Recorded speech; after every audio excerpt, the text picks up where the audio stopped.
ইউনূসের ক্ষমতার লোভ, যখন ক্যাটেগর গভর্নমেন্ট আসলো ইউনূস আসলো দল করতে, সেই ডক্টর ইউনূস চেয়ারম্যান হয়ে এক কমিটি করলো 70 জনের, মাহফুজের নাম তার সেক্রেটারি, কিন্তু কেউ সাড়া দেয়নি, দল করতে ব্যর্থ হয়, কিন্তু চক্রান্ত চালিয়ে যায়। আজকে বলে আমরা নাকি হত্যা করেছি। 7 জুলাই 24 থেকে ছাত্ররা যে আন্দোলন করে তাদের সব দাবি তো মেনে নেওয়া হয়। 14 জুলাই পর্যন্ত তো তাদের উপরে পুলিশ একটা টোকাও মারেনি, কিন্তু এই সমন্বয়কদেরই কথা, পুলিশ হত্যা করেছে, মেট্রো রেলে আগুন দিয়েছে, কেউ বলে বিটিভি ভবনে আগুন দিয়েছে, এটা তারা নিজেরা স্বীকার করেছে। এবং এই হত্যাকাণ্ডগুলি আজকে আবু সাইদের হত্যা, মুগ্ধ হত্যা, প্রত্যেকটা হত্যাকাণ্ড কারা ঘটিয়েছে? এটা তো ওই ডক্টর ইউনূসের মেটিকুলাস ডিজাইনেরই অংশ। এবং এই হত্যাকাণ্ড যখন হলো, আমি সাথে সাথে জুডিশিয়াল এনকোয়ারি কমিটি করে দিয়েছিলাম। কেন জুডিশিয়াল এনকোয়ারি কমিটিতে কাজ করতে দেওয়া হলো না? তার কারণ আসল জিনিস বেরিয়ে যাবে। আজকে মানুষকে এমনই বেয়াদব বানিয়েছে, এবং এই বিএনপি জামাত জোট যে প্রধান নির্বাচন কমিশনার হুদা সাহেবকে কীভাবে অপমানটা করলো, কোনো ভদ্রলোকের সন্তান এটা করতে পারে? তাদের মা বাবা নাই, বয়স্ক মানুষ, তিনি একজন সিএসপি অফিসার ছিলেন, তিনি একজন মুক্তিযোদ্ধা, তার ঘরে ঢুকে ভাঙচুর করে তার মাথায় ডিম ভেঙে দেয়, তাকে জুতো দিয়ে পেটায়। এরকম একটা বয়স্ক মানুষকে যে জুতো দিয়ে পেটায়, তাদের লজ্জা করে না এরকম বেয়াদবি করতে? তিনি শেষে তো সে বেয়াদবি শিখেছে। ছাত্রছাত্রীরা প্রিন্সিপালকে গায়ে হাত তুলে তাকে মারে, তাকে দিয়ে জোর করে পদত্যাগ করায়। আর এই সমন্বয়ক নামে এই সন্ত্রাসী বাহিনী যে চিফ জাস্টিস থেকে শুরু করে মানবাধিকার সংস্থা, নির্বাচন কমিশন, সব জায়গায় হামলা করে। আওয়ামী লীগ যখনই ক্ষমতা এসেছে জনগণের ভোটে এসেছে, পিছনে দরজা দিয়ে আসেনি, ক্ষমতা লঙ্ঘন করে আসেনি, ওই গুন্ডাবাহিনীর সন্ত্রাসী জঙ্গিবাদী করে আসেনি। হ্যাঁ, আমি জঙ্গিদের দমন করেছিলাম। 21শে আগস্ট গ্রেনেড হামলা, বিডিআরে যারা সেনা অফিসারদেরকে হত্যা করেছে, হলি আর্টিজানে যারা হামলা করেছে, মানুষ খুন করেছে, আমি তাদের বিচার করেছি। সেটা কি আমার অপরাধ? এবং এই জঙ্গি দমন করে, সন্ত্রাস দমন করে মানুষের জীবনে শান্তি, নিরাপত্তা আমরা নিশ্চিত করেছি। মানুষের জীবনে স্বস্তি ফিরিয়ে এনেছিলাম। সারা বিশ্বের কাছে বাংলাদেশ উন্নয়নের রোল মডেল, সারা বিশ্বের কাছে বাংলাদেশ উন্নয়নের বিস্ময়। বাংলাদেশের অর্থনীতি শক্তিশালী, দক্ষিণ এশিয়ায় দ্বিতীয় শক্তিশালী অর্থনীতির দেশ হিসেবে বাংলাদেশকে আমি প্রতিষ্ঠা করেছি। এশিয়ার মধ্যে 9ম স্থান, সারা বিশ্বে 35তম স্থানে আমরা নিয়ে এসেছিলাম। আর আওয়ামী লীগের নামে, আমাদের নামে মিথ্যা অপবাদ দিয়ে, মিথ্যা মামলা, আমাদের প্রায় 5 লাখ 7 লাখ নেতা কর্মীকে গ্রেপ্তার এবং তাদের বিরুদ্ধে মামলা। আওয়ামী লীগের প্রত্যেকটা নেতা কর্মীর ঘর বাড়ি সব জ্বালিয়ে পড়ে ছাড়খাড়। গত কয়েকদিন আগেও আপনারা দেখেন, একটা 16 বছরের ছেলে শেরপুর নাকলা, তার পাটা কেটে ফেলে দিল। কতটা ভয়ঙ্কর এরা এবং কত বড় সন্ত্রাসী জঙ্গি, তাদের বিরুদ্ধে মামলা হয় না। পুলিশ হত্যাকারীদের মামলা হয় না।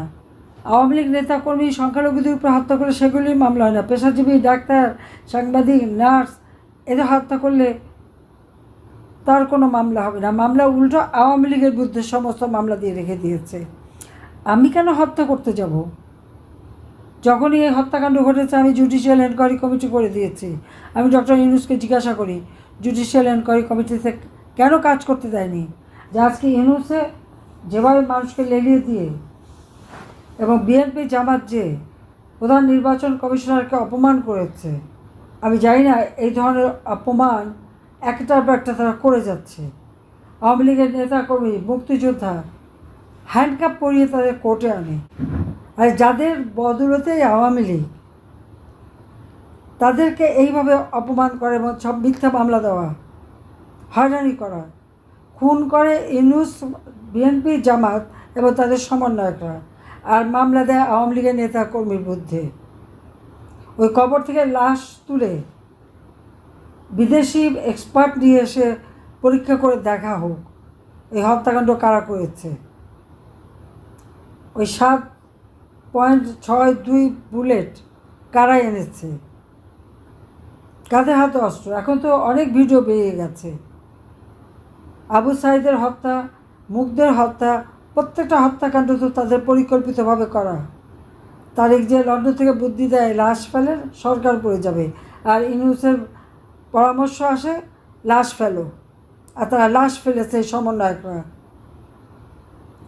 অথচ কোনো ইস্যুই ছিল না, সব দাবি মানা হয়ে গেছে। তারপরেও সরকার উৎখাত এবং দীর্ঘদিন কয়েক বছর ধরে শুধু অপপ্রচার, যেটা করতে চায় ভালো কাজ তারই সমালোচনা।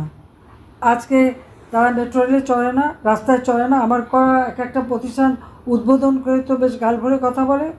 ডিজিটাল বাংলাদেশ আমি করেছি। ক্ষমতায় আসতে না আসতে ইউনূস কী করলো? ম্যান পাওয়ারের ব্যবসা, ডিজিটাল ওয়ালেটের ব্যবসাগুলি আগে নিয়ে নিল। হাজার হাজার কোটি টাকার মালিক হয়েছে, বিদেশে বিনিয়োগ করেছে, কোথায় পেয়েছে টাকা? 6,000 টাকা বেতনের এমডি সাহেবের এত অর্থ আসলো কোত্থেকে? আর তাদের সাথে জুটেছে তার উপদেষ্টা ওই আসিফ নজরুল, আর এদিকে হলো আর এক উপদেষ্টা আছে স্বরাষ্ট্র, লেফটেন্যান্ট জাহাঙ্গীর। বিডিআরের হত্যাকাণ্ডে যারা সাজাপ্রাপ্ত আসামি তাদেরকে মুক্তি দিয়ে দেয় কেন? নিশ্চয়ই লেফটেন্যান্ট জাহাঙ্গীরের কোনো দায়বদ্ধতা আছে, এদেরকে দিয়েই এই অপকর্মটা করিয়েছে, সেই জন্য তাদেরকে পুরস্কার দিচ্ছে। অথচ যারা আপনজন হারিয়েছে তারা জানে আজকে একের পর এক মানুষ হত্যা করে যাচ্ছে আর লুটপাট করে দেশের টাকা বিদেশে পাচার করছে। আর আমাদের নামে মিথ্যা মামলা দিয়ে হয়রানি করা। ওই ওয়ার্ল্ড ব্যাংকও তো আমাদের বিরুদ্ধে অপবাদ দিয়েছিল, কই সেটা প্রমাণ করতে তো পারেনি। আমরা দেশের মানুষের জন্য কাজ করতে এসেছি, দেশের মানুষের ভাগ্য পরিবর্তন করতে এসেছি এবং সেটা করেছি। প্রত্যেকটা মানুষের খাদ্য নিরাপত্তা নিশ্চিত করেছি, শিক্ষার ব্যবস্থা করেছি, চিকিৎসার ব্যবস্থা করেছি, গৃহহীনদের ঘর বাড়ি দিয়ে যাচ্ছি। বাংলাদেশে কোনো মানুষ গৃহহীন থাকবে না, ভূমিহীন থাকবে না।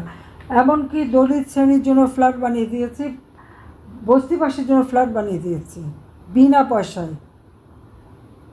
বাংলাদেশের 58টা জেলায় কোনো মানুষ ঠিকানাবিহীন, ভূমিহীন, গৃহহীন নাই। আর 22,000 ঘর করলে 64 জেলায় একবার ভূমিহীন, গৃহহীন ছিল, কিন্তু সেগুলি সমস্ত আজকে ধ্বংস করে দিয়েছে।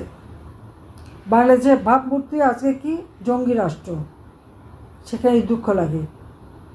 লাখো শহীদের রক্তের বিনিময়ে যে স্বাধীনতা আমরা পেয়েছি, এক একে সেই স্বাধীনতার সমস্ত চিহ্ন মুছে ফেলে দিচ্ছে। জাতির পিতাকে অবমাননা করা এবং 32 নম্বর ভেঙে ফেলে এবং আগুন দেওয়া, বুলডোজার দিয়ে ভেঙে দেওয়া। এরা কারা? যারা খুনি, দুর্নীতিবাজ, যুদ্ধাপরাধী, হত্যাকারী, সমস্ত জঙ্গি সংগঠনগুলি আজ এক হয়ে গেছে। সেটাই হচ্ছে বাস্তবতা। বিদেশে যখন প্রশ্ন করেছে, বিবিসি প্রশ্ন করেছে, বলে আমেরিকা নিষিদ্ধ করা হয় নাই। আর এখানে তারা নির্দেশ দেয় পুলিশকে, আওয়ামী লীগ তো নিষিদ্ধ, যাকে পাও তাকে অ্যারেস্ট করো। কত দুমুখ এবং মিথ্যা কথা, কত পারদর্শী সেটাই আপনারা দেখেন। প্রধান বিচারপতির ওখানে এই ছাত্রদের পাঠিয়ে দিয়ে তাকে অপমান কে করেছে? এর জন্য দায়িত্ব ওই আইন উপদেষ্টা, সেই দোষকে দিয়েছে। আমি আজকে জিজ্ঞেস করি আসিফ নজরুলকে, 26 লক্ষ ভারতীয়দের নাকি আমি চাকরি দিয়েছিলাম, সে 26 লক্ষ ভারতীয়ের নাম সে দেয় নাই কেন? আর এখন ক্ষমতা সে 26 লক্ষ ভারতীয়কে চাকরি থেকে বের করে নাই কেন? সেই প্রশ্নের উত্তর তাকে একদিন দিতে হবে।